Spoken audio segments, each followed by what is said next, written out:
trong đó hả? Để có cái gì chấm luôn rồi hầu về cái em chặt gửi qua kỹ ra. Bán đồ tinh cả đó. Đó là tinh. Ai đang hình chưa được ăn á. Cho chị xíu bằng nước muối ok. Chụp mũi nè.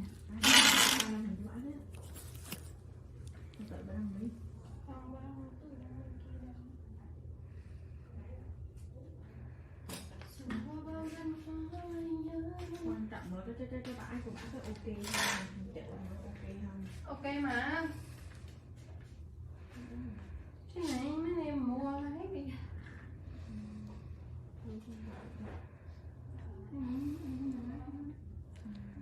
Ồ, đang kim ngắn rồi, kim dài chị thấy. Đó, hồi nãy tao nhìn dài mà đang chờ tao mở ra tao nhìn nó thành ngắn thôi ta. Nếu mà có thì mua cái chiếc chắc cho chị nha. Cái chiếc chắc bền tỏi. Cái bộ này học kim ngắn à. Đó là cái cũ, đó là cái cũ. Đây. Đó là cái cũ à. Rồi cái áo phao giống như bữa con này. Giống của mẹ chị bán đúng không? Không, dưới của con. Dùng ra kim dài. Mới lấy cái lấy mặt kim ngắn rồi đúng không? có mấy độ nhung bị thương này. Ủa, kim họ giao kim mới là kim dài hay kim ngắn đó? Bạn lấy ra thì là kim ngắn. Ồ mẹ ơi. Kim ngắn không luôn. Có thùng chưa lấy ra mà, chưa lấy ra hả? Này, cái này kim ngắn này. Cắt cái kim dài lại. Nhưng đây cái kim cũ còn rất đầy.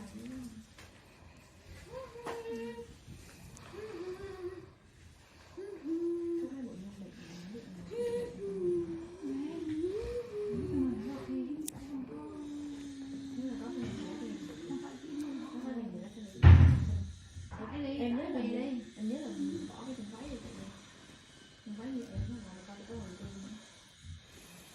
Có mùng bà, em nhớ có mùng bà, có mùng bà, có một cái bề coi có mấy cái mùng 50 củ rồi. Như chưa? Chưa, một cái kia mà bao nhiêu tiền nó khoảng 200 mấy thì mua bắt có thôi. Từng lấy đâu không có nhiều. Cái này cái cái cẩn thận.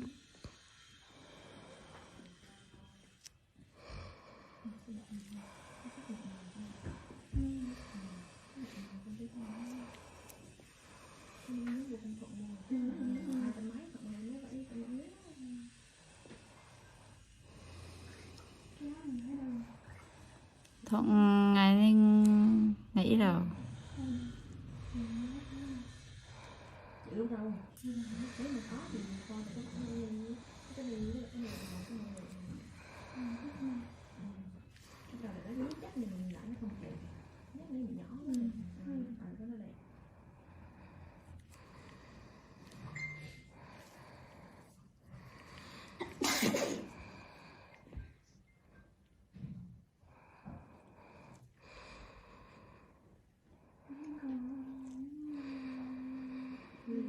Được đúng không?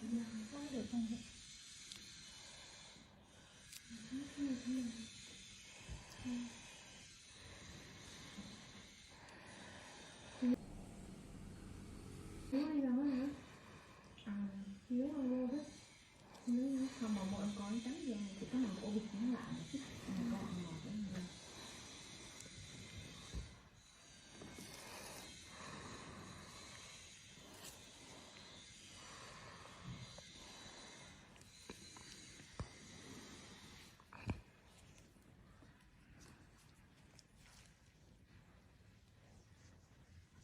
Đuôi cô cao là không? Có cái là viên dài là cái viên dài nó mình giả nó rồi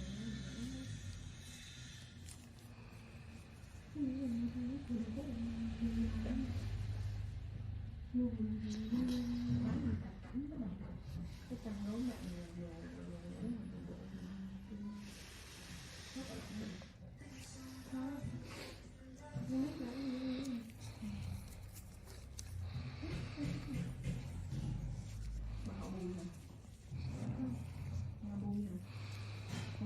cái má con bán hàng của bà đâu rồi.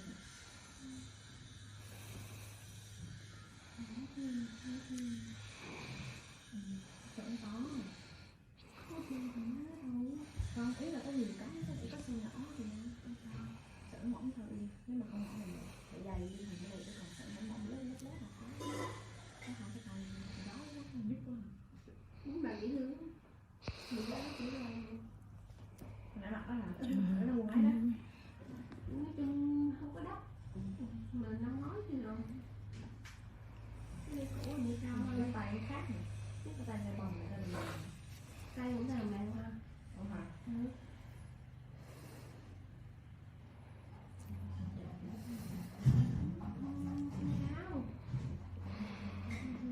Trộn chưa? Đang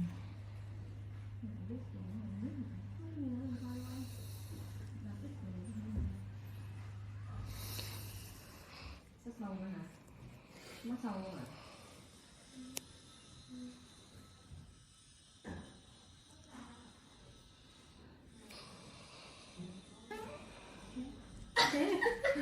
Thôi tay nghe là thôi chết cái việc của khoai tây đã được luôn chưa không đi tốt.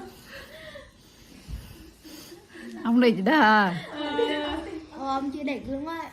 Không chưa đi Chưa địch luôn à? Mới xì thôi. miếng keo à miếng keo.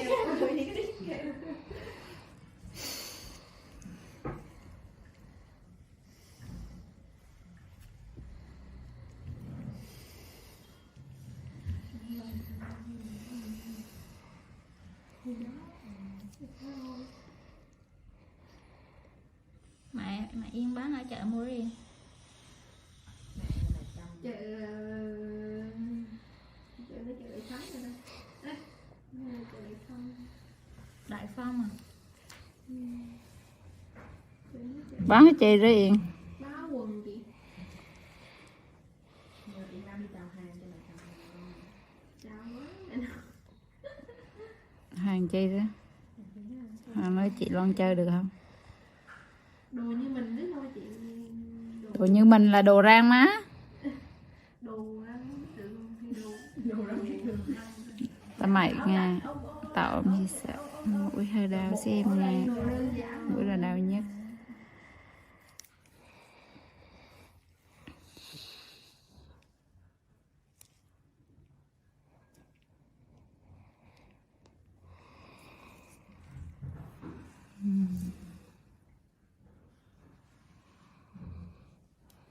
Gì bún á.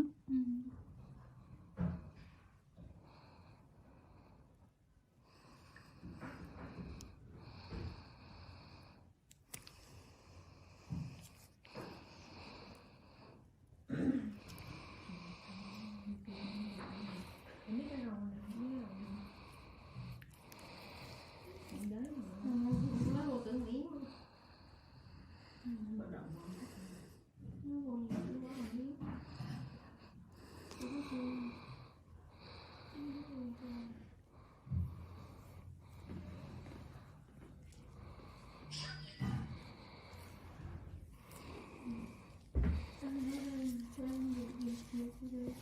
Kiếm của chị á, kiếm cái tay này nó của chị á. Chị màu xanh đó không? Màu hồng á, cái màu hồng đây nó đang lẫn như này.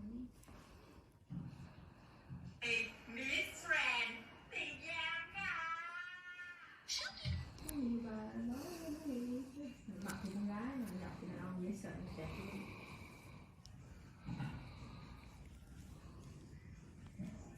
Cố gắng gần xong vui rồi.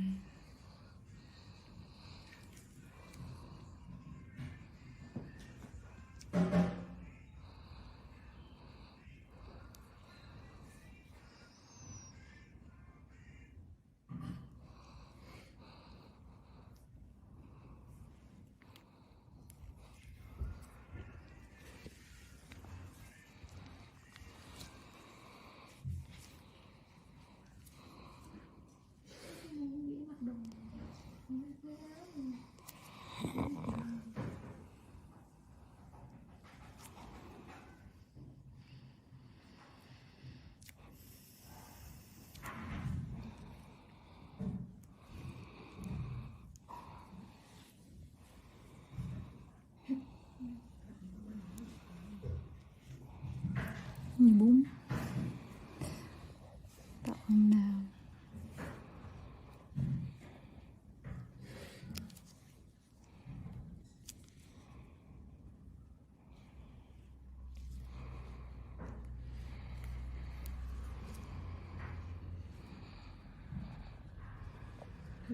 Kasih sudah menyimak video saya, video tentang memencet komedo di hidung ya. Banyak banget ini komedo, sudah lama kali nggak dipencet, jadinya ngumpul jadi satu banyak, giliran dipencet keluarnya banyak banget. Di seluruh hidung itu dipenuhi komedo ya, kelihatannya menarik sih, ditonton menarik. Bagi penggemar Satisfying pasti senang melihat komedo hidung dipencet dan keluar banyak. Oke, cukup sekian. Terima kasih sudah menyimak video dari saya.